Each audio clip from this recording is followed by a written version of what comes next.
Sudah dikasih hidup yang enak, malah hasilnya mengecewakan. Besok tidak usah pulang jika nilaimu tidak sempurna.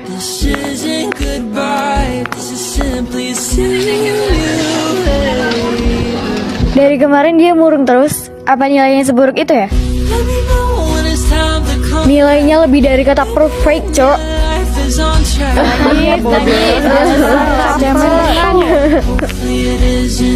Hai guys, lagi pada ngapain nih?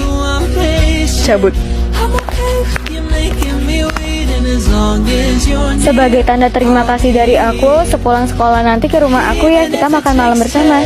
Maaf ya kalau kamu nggak nyaman karena rumah aku kecil.